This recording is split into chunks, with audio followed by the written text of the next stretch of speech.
प्रिय छात्रों, प्यारे भैया बहनों, मैं रामेश्वर तिवारी, प्राचार्य सरस्वती हायर सेकेंडरी स्कूल, जय हिंद। क्लास 11th बायोलॉजी में आपका स्वागत है। क्लास 11th बायोलॉजी के अंतर्गत तो हम लोगों ने किंगडम मोनेरा, जिसमें सभी प्रोकैरियोट्स को इंक्लूड किया गया है, हम लोगों ने पढ़ा। आज देखेंगे दूसरा kingdom, kingdom protista. Kingdom protista, protista जगत, क्योंकि आपने आर्यच फिटकर के वर्गीकरण में किंगडम मोनेरा, दूसरा किंगडम आपने प्रोटिस्टा, तीसरा किंगडम प्लांटी और किंगडम फंजाई, देन किंगडम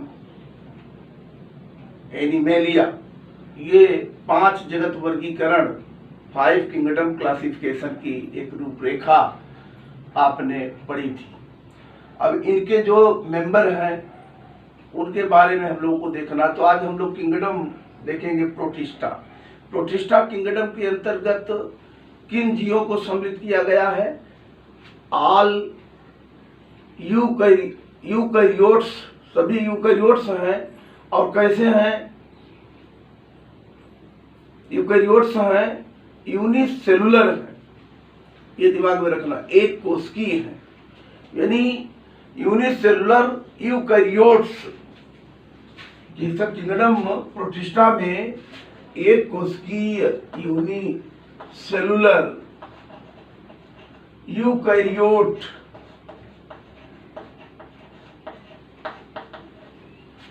ये बहुत इंपॉर्टेंट बात है, ध्यान रखना। सबके सब एक कोशिकीय हैं और कैसे हैं? यूकैरियोटिक कोशिका वाले हैं। यूकैरियोटिक कोशिका वाले यानी वेल डेवलप न्यूक्लियस है, ट्रू न्यूक्लियस है, न्यूक्लियर मेम्ब्रेन है, न्यूक्लियोलस है, न्यूक्लियोप्लाज्म है, जो उसमें क्रोमैटिन नेट है, जो डीएनए प्लस हिस्टोन का बना हुआ है, दोनों चीजें प्रेजेंट है। तो पूरे यूकैरियोट्स को कह लीजिए, जो एक कोशिकीय थे, उन सभी यूकैरियोट्स को कोशिका वाले एक कोशिकीय जीवों को किंगडम प्रोटिस्टा के अंतर्गत शामिल किया गया। चाहे वो एनिमल हो, जंतु हो, एक कोशिकीय थे, यूकैरियोटिक कोशिका वाले, इसी में इंक्लूड किया गया, रखा गया। इसी तरीके से चाहे वो प्लांट रहे हों, एक कोशिका वाले थे, यूकैरियोट्स थे, इसी में इंक्लूड किया गया। चाहे वो फंजाई रहे हों, फंगस रहे हों, एक कोशिकीय थे, यूनिसेलुलर थे, यूकैरियोटिक कोशिका वाले, उनको भी इसी में इंक्लूड किया गया। इस तरीके से ये कह लीजिए प्रोटिस्टा जो है, फंजाई, एनिमेलिया और आपके प्लांटी के बीच की एक कनेक्टिंग लिंक, एक संयोजक कड़ी बन गया। तीनों के कैरेक्टर्स इसमें देखने के लिए मिलेंगे। और साथ ही ये डस्टबिन, एक कूड़ादान बन गया, इसको आप कर सकते हो डस्टबिन, डस्टबिन ऑफ क्लासिफिकेशन।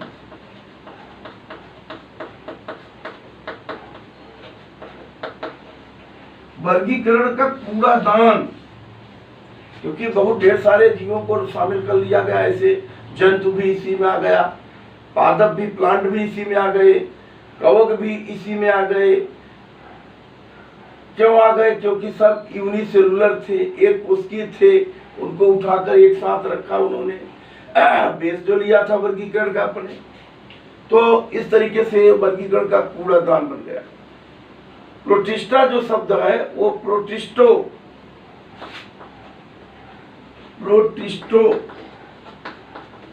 इस शब्द से आया है। प्रोटिस्टा यानी प्रोटिस्टो। अर्नेस्ट हीकल वैज्ञानिक है, EH हीकल कह लीजिए।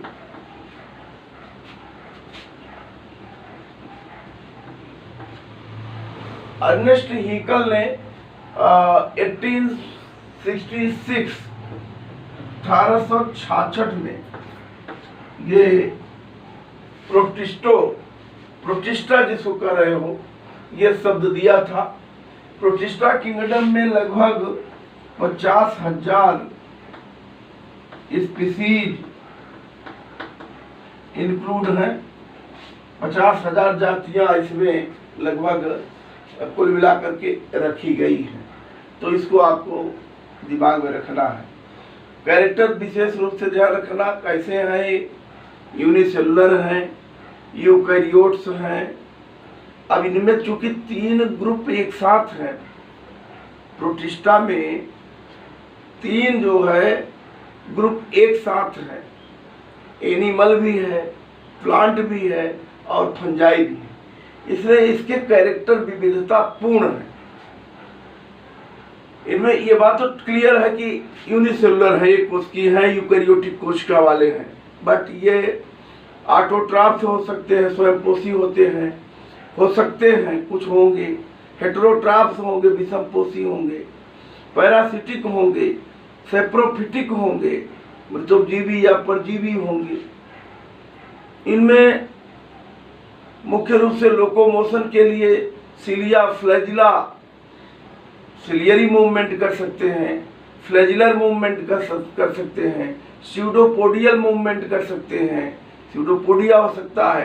तो इस तरीके से कहने का मतलब ये है कि इनमें लोकोमोशन और मूवमेंट की बात करेंगे, प्रचलन गति होगी। इसके अलावा इनमें अगर देखा जाए तो क्लोरोप्लास्ट प्रेजेंट हो सकता है, क्योंकि ऑटोट्रॉफ्स कुछ होंगे जिनमें क्लोरोप्लास्ट होगा, बहुत ढेर सारे ऐसे होंगे जिनमें क्लोरोप्लास्ट नहीं होगा। तो इनको ध्यान में रखना होगा आपको।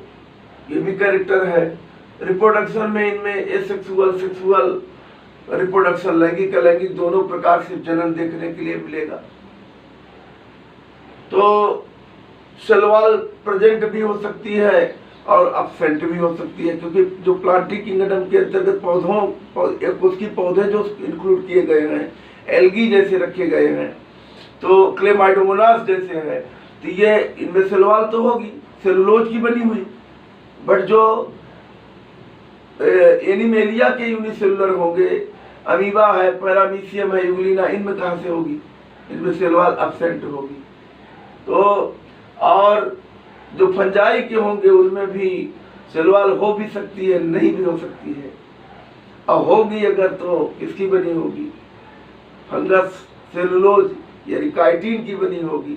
बहुत विविधता पूर्ण है ये कुल मिलाकर kingdom protista. Storage food material Plantae का होगा, क्लेमाइडोमोनास स्टार्च होगा, एनिमेलिया का होगा, ग्लाइकोजन होगा, काफी डिफरेंट देखने के लिए आपको मिलेगा। ये कैरेक्टर से ध्यान रखें। हाँ, सिलिया और फ्लैजिला अगर प्रेजेंट होगी तो उसमें 9+2 9-2 की व्यवस्था अवश्य होगी। राइबोसोम प्रेजेंट होंगे, 80S राइबोसोम होंगे।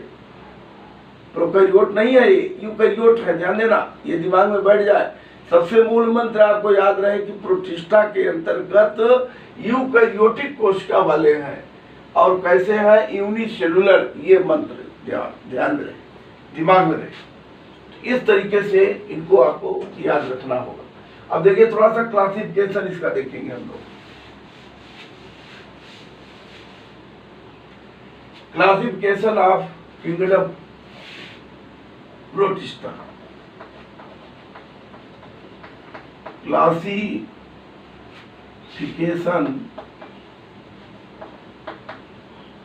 Of kingdom protista.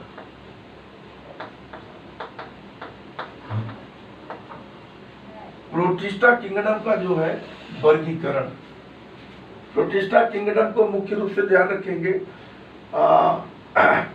3 जो है ग्रुप्स में डिवाइड किया गया है। एक तो ऑटोट्रॉफिक स्वयंपोषी जो है, दूसरा स्लाइम मोल्ड और तीसरा प्रोटोजोमल प्रोटिस्ट। तो ये 3 श्रेणियों में हम इनको डिवाइड कर सकते हैं। एक ऑटोट्रॉफिक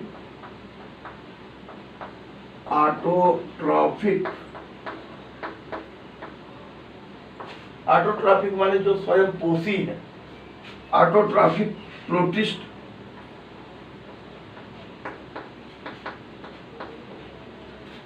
दूसरा स्लाइम मोल्ड, जो कवक वाले हैं, अपंग कवक, स्लाइम जो भी कहे, SLIME, मोल्ड MOULD मोल्ड, और तीसरा प्रोटोजोवन प्रोटिस्ट।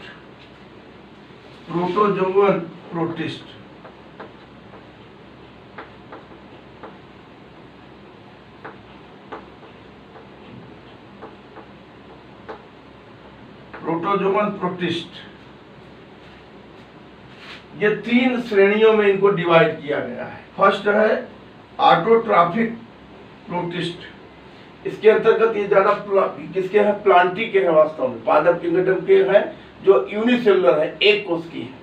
उन सबको ले आकर के रखा गया है यहाँ। तो ये एक कोष की है और कैसे हैं? स्वयं पोषी है, ऑटोट्रॉफ्स हैं, यानी फोटोसिंथेसिस करके अपना भोजन खुद बनाते हैं। इसके अंतर्गत तो मुख्य रूप से चूंकि इनमें क्लोरोप्लास्ट पाई जाएगी, उपस्थित है क्लोरोप्लास्ट, इसलिए प्रकाश संश्लेषण करते हैं और अपना भोजन निर्माण करते हैं फोटोसिंथेसिस की क्रिया के द्वारा। तो यहाँ पर मुख्य रूप से स्टार्च स्टोरेज मटेरियल के रूप में होगा। यहाँ पर अगर देखा जाए तो इनको भी कई श्रेणियों में बांट सकते हैं, जैसे डायनोफ्लैजिलेट्स, इनको भी विभाजित किया गया है। इनमें भी डायनोफ्लैजिलेट्स, डायटम और यूग्लिना जैसा जो प्राणी है, यूग्लिना लाइक ऑर्गेनिज्म कह लीजिए, इस तरीके के भी प्राणी हैं, तो इनको आपको देखना है। तो dinoflagellates,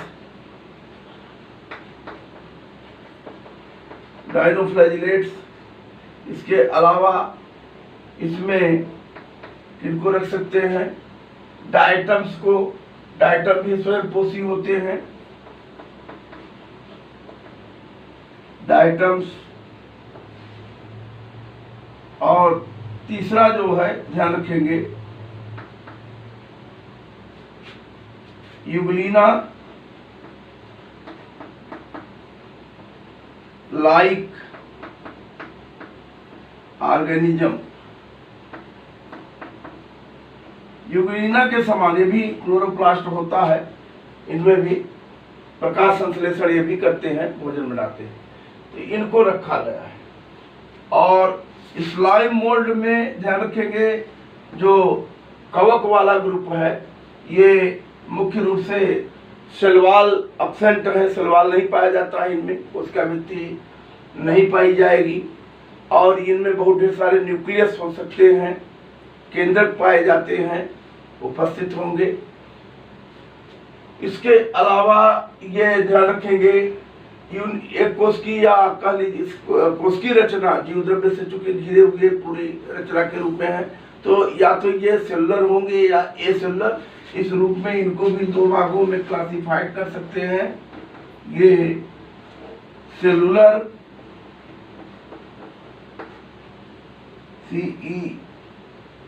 cellular CELULLAR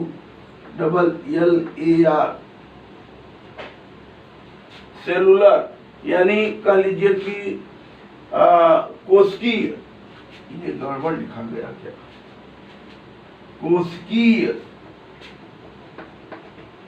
CELLULAR cellular.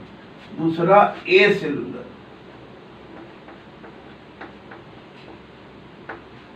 कोशिकीय और अकोशिकीय, 2 प्रकार से इनको हम डिवाइड कर सकते हैं, एक तो सेलुलर और दूसरा ए सेलुलर। यानी सेलुलर का मतलब जो कह लीजिए कि जिनमें कोशिकीय रचना बनेगी। स्लाइम मोल्ड का मतलब तो समझ में आ रहा है कि ये इनमें प्रकाश संश्लेषी वर्णक पिगमेंट जो है क्लोरोप्लास्ट जैसे है, अब्सेंट होगा। साथ ही सेलवाल भी ध्यान रखेंगे, एब्सेंट होती है, नहीं पाई जाती है। और ये न्यूक्लियस की बात करें तो इसमें मल्टी न्यूक्लिएट कंडीशन होती है, बहुत ढेर सारे न्यूक्लियस हो सकते हैं। तो इस तरीके के जीवों को कह लीजिए ये कवक ग्रुप के थे। ये कुछ स्लाइम मोल्ड के नाम से जाने जाते हैं, इसमें रखे गए हैं। और तीसरा जो है प्रोटोजोवन प्रोटिस्ट। प्रोटोजोवन प्रोटिस्ट के अंतर्गत एनिमल है। इनमें पेल्किल का आवरण होता है चारों तरफ। पेल्किल ये सेलवाल नहीं है, एब्सेंट है। मेम्ब्रेन के ही ऊपर सिटिंग ये कवरिंग पाई जाती है, जिसको हम लोग पेल्किल शब्द प्रयोग करते हैं। और ये क्लोरोफिल लेस पिगमेंट नहीं है, प्रकाश संश्लेषण नहीं करेंगे। ये कह लीजिए कि होलोजोइक न्यूट्रिशन, जंतु के समान भोजन निगल करके भोजन करने वाले प्राणी।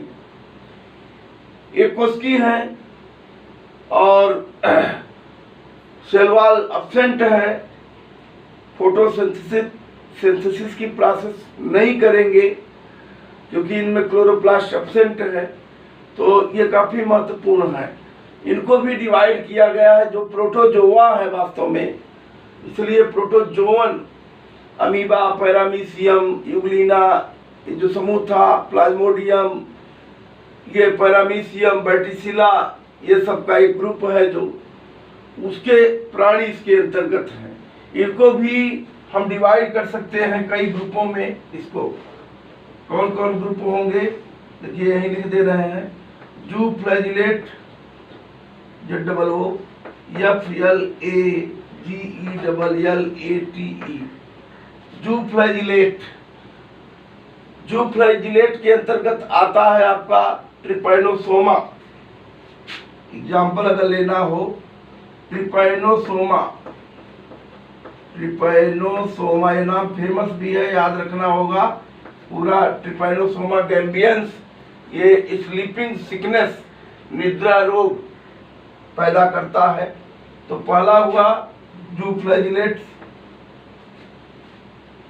इसमें आ जाएगा कौन सा जू फ्लैजिलेट में आपका बता दिया गया, ट्रिपैनोसोमा। दूसरा सार्कोडाइन्स,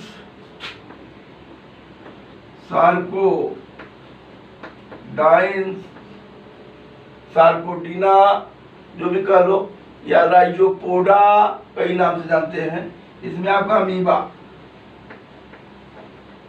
स्यूडोपोडिया के द्वारा प्रचलन करेगा, अमीबा आएगा। और तीसरा स्पोरोजोआ,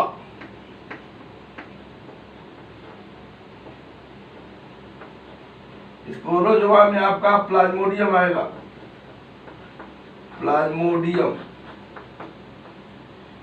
प्लाज्मोडियम जो मलेरिया रोग उत्पन्न करता है। और आखिरी सीलिएट्स,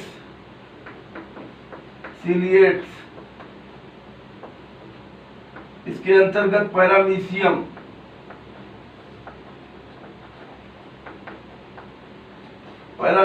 वर्टिसिला। एक एक मेंबर का नाम यहाँ लिख दिए हैं ताकि आपको ध्यान में रहे। तो इस तरीके से कहने का मतलब है। और ये स्लाइम मोल्ड माने होता है अपवंग कवक।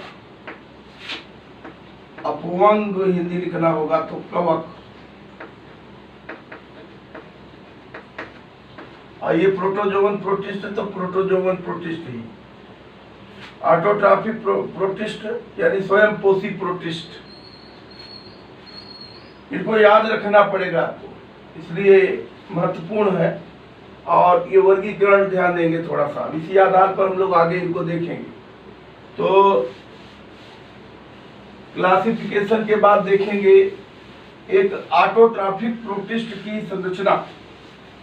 एक प्रोटोजोवन, ये कह लीजिए प्रोटिस्ट जो कि ऑटोट्रॉफिक है, जो स्वयं भोजन बनाएगा, उसकी हम लोग क्या देखेंगे, संरचना।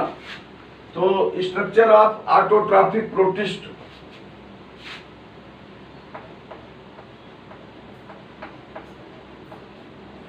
Structure of a protist cell. कैसी सेल, ऑटोट्रॉफिक देखेंगे। Structure of a protist cell, a protist cell.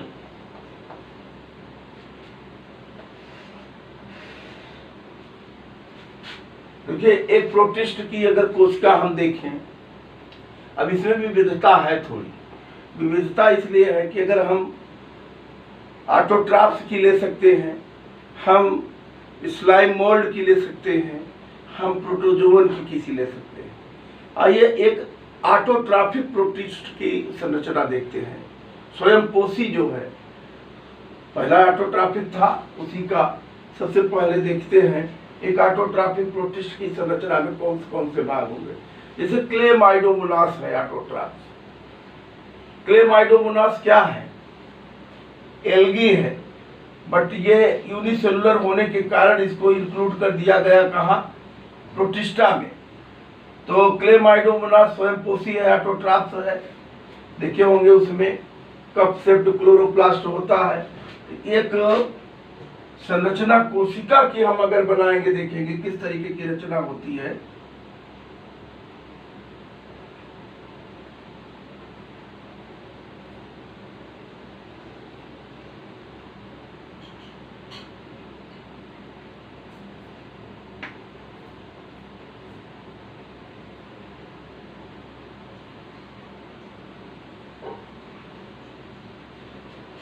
तो सबसे बाहर क्या होगी भाई?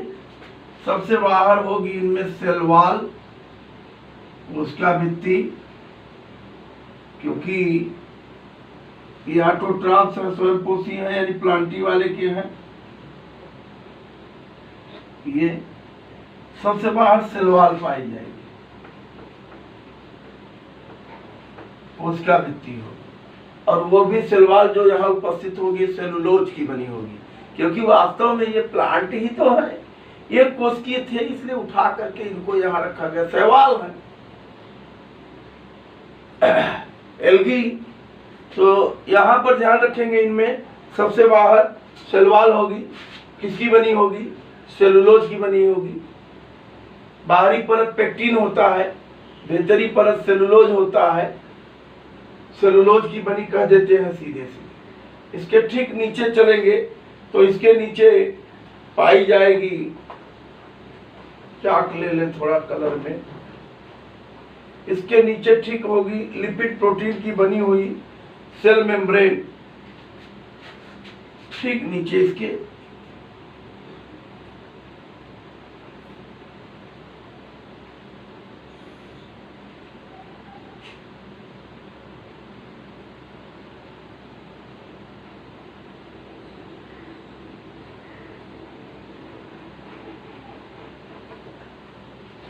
यह है सेल मेम्ब्रेन।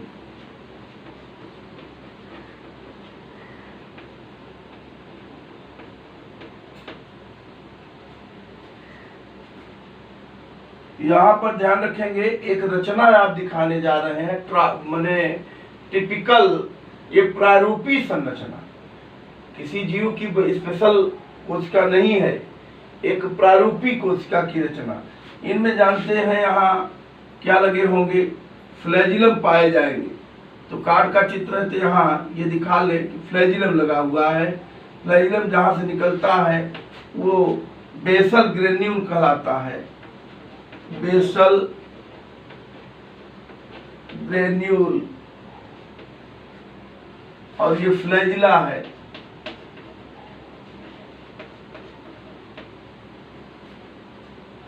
यहाँ पर इनमें मुख्य जो रचना होती है वास्तव में होती है क्लोरोप्लास्ट।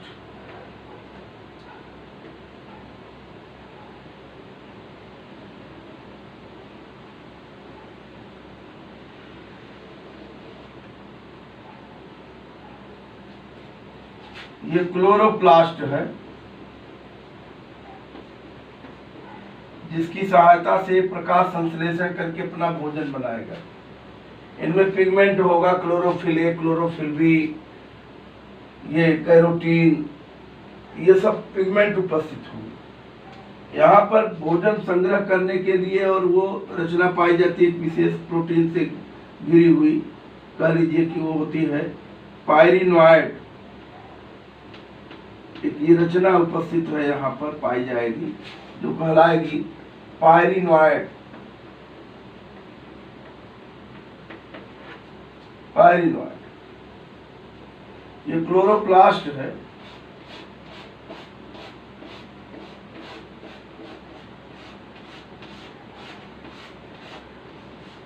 यूकैरियोट्स हैं, इसलिए डबल मेम्ब्रेन स्ट्रक्चर पाए जाएंगे। दोहरी झिल्ली वाले कोशिकांग उपस्थित होते हैं, तो डबल मेम्ब्रेन स्ट्रक्चर उपस्थित है, यानी क्लोरोप्लास्ट प्रेजेंट है।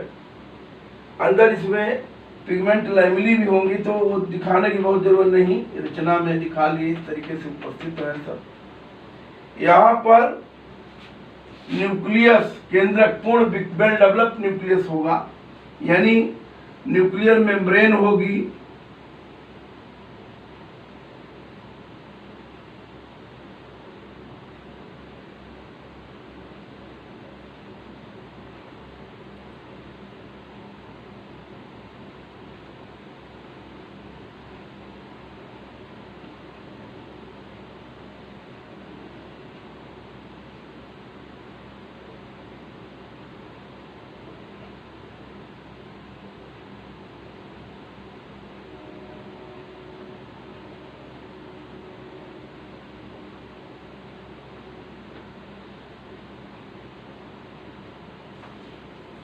न्यूक्लियोलस होगा,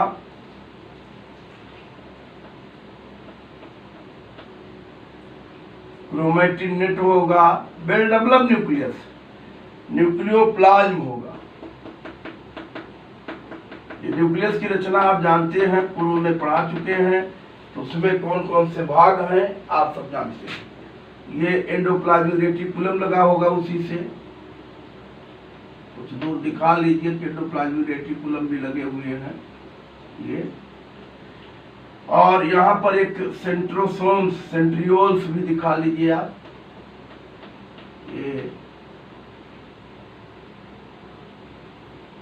ये नाम लिखते चले, सेंट्रियोल या सेंट्रोसोम, ये न्यूक्लियर मेम्ब्रेन, न्यूक्लियस पूरे को इकट्ठा लिख दे रहे हैं आप। न्यूक्लियस में कौन कौन से भाग हैं आप जानते हो। न्यूक्लियर मेम्ब्रेन होती है, न्यूक्लियोलस है, न्यूक्लियोप्लाज्म है, क्रोमेटिनेट है। अलग अलग सब लिखने की जरूरत नहीं है, अलग अलग लिखने के लिए हमारे पास यहाँ न जगह है न वो है, आप पढ़े। यहाँ पर और क्या रचना इसके अंदर पाई जाएगी, ये साइटोप्लाज्म उपस्थित होगा, पूरा भरा हुआ है।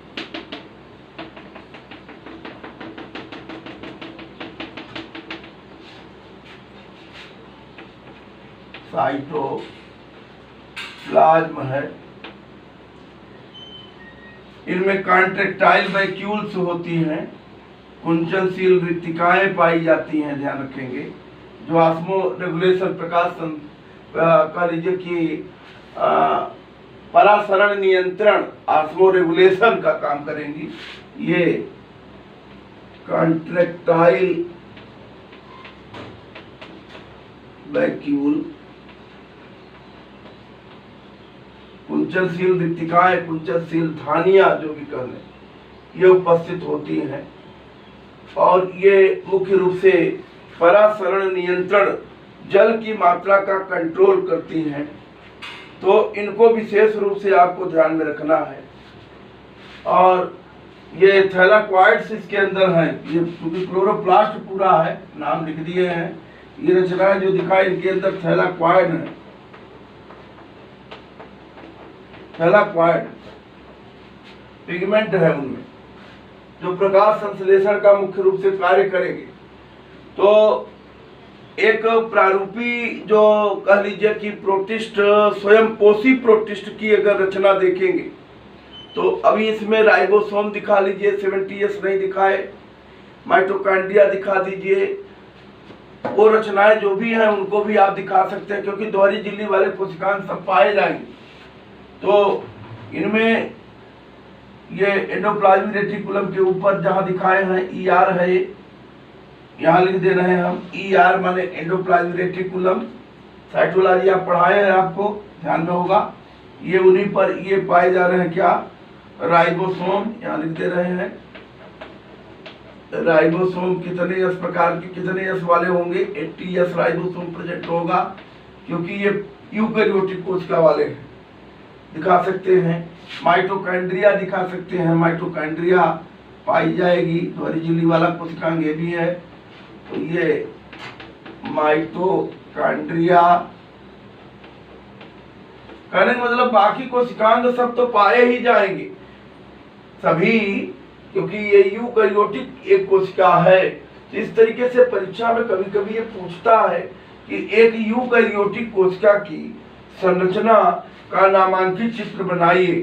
तो आपको दिमाग में रहे, सबसे बाहर सेल वॉल से स्टार्ट करते हुए और आप सारे जो भाग हैं इनको आप बताएंगे।